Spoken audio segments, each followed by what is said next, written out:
How to remove the shaker motor from the Mud Puppy shaker unit. Slide a wedge on top of each rail on both sides of the bed to support the motor during disassembly.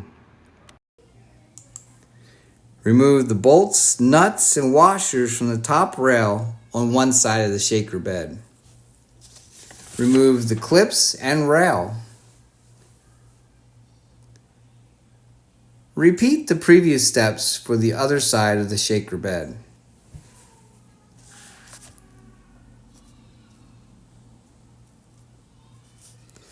Slide the top shaker screen out of the shaker bed.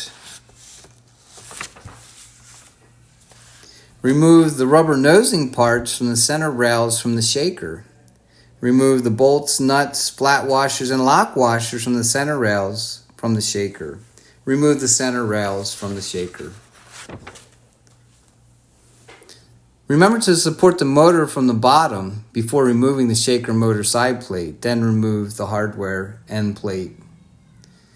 On the other side, remove the hardware and sidewall plate. Remove the shaker motor lifting straight out of the shaker.